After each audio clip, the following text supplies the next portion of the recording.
Given that this video is based on psychology, subconscious mind programming, behavioral therapy, body language, reverse psychology, neuro-linguistic programming, hypnosis, and physiology, do not skip it and instead listen to it word for word.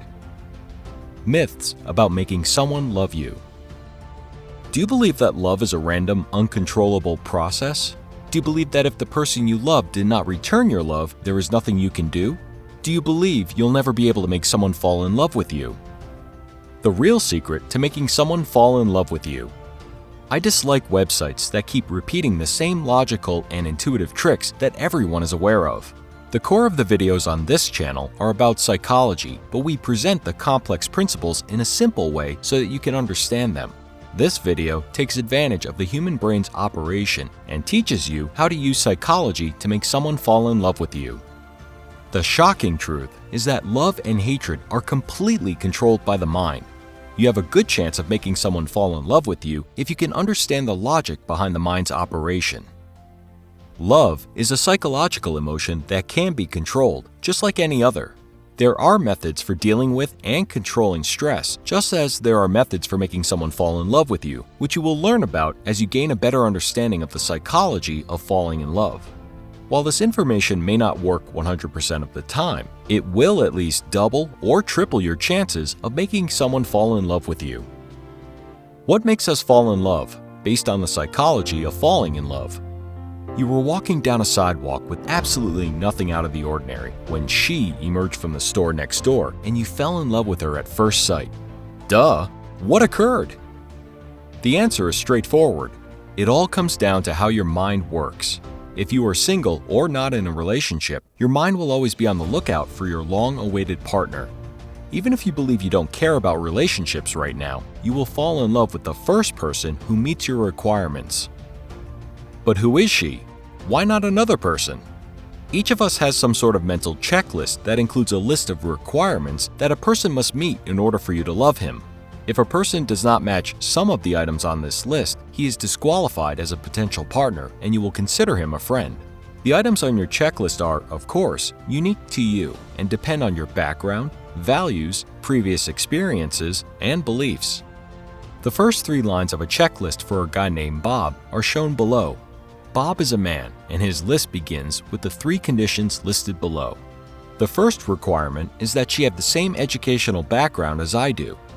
Item 2. Her hair must be yellow.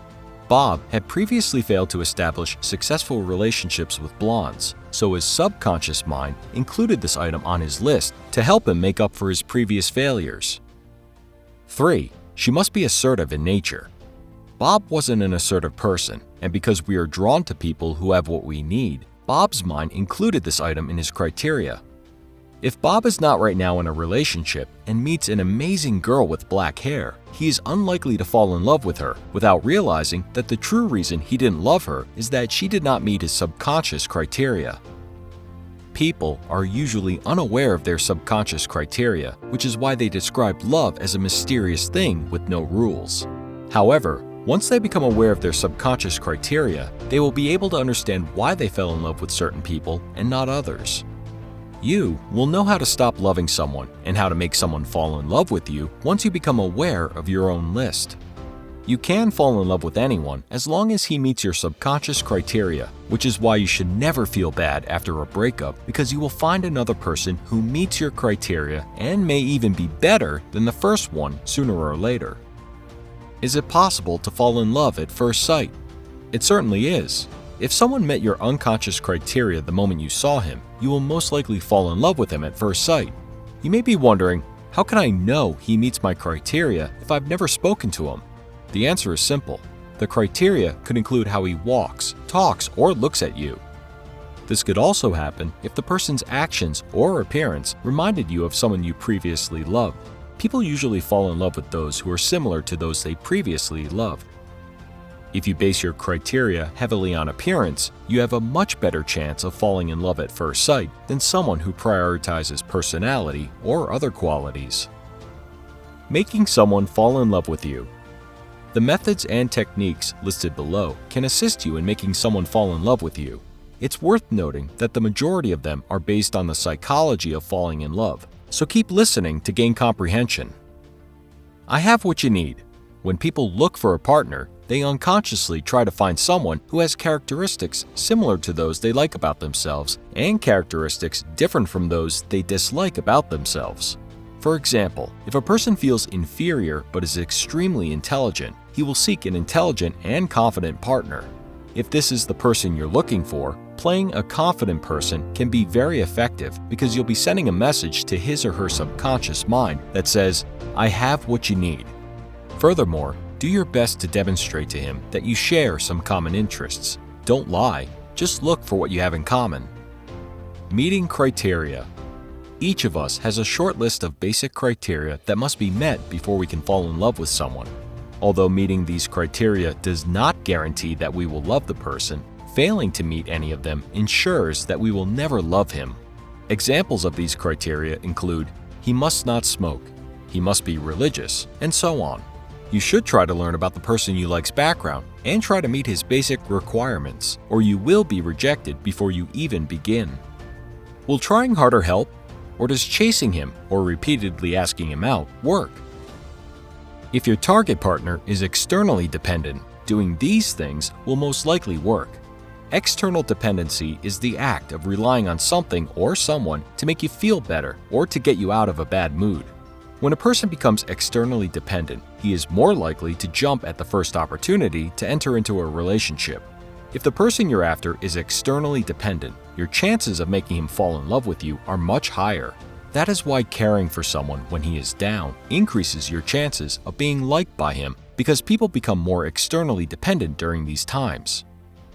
Subconscious mind programming. Continuous repetition can program the subconscious mind to accept something. This does not imply that you should contact your partner every 5 minutes, as this would irritate his conscious mind.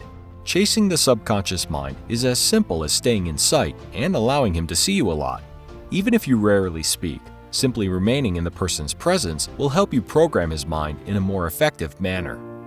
Additional subconscious mind programming. If you have mutual friends, you are even more fortunate because trusted sources program the subconscious mind much more easily. The more your common friends talk about you positively in front of him and remind him of how great you are, something you'll probably have to arrange, the better your chances of having a place in his or her subconscious mind will be. Just as subconscious mind programming can be used to help you make someone fall in love with you, it can also be used against you without your knowledge, resulting in you becoming emotionally attached to someone you can't get over. You can reverse the effect of other people's programming so that you can easily forget about anyone and position yourself well. What is the first word that immediately springs to mind when people hear your name? Do they consider the terms strong, confident, or loser? Positioning is simply associating yourself with a specific image that people recall when they hear your name. Read this guide to learn how to position yourself. Please do not misinterpret this information. This type of information should only be used when you are serious about a relationship and not just for fun. Please be mature enough to understand that people have feelings and that hurting their feelings just to feel victorious is not right.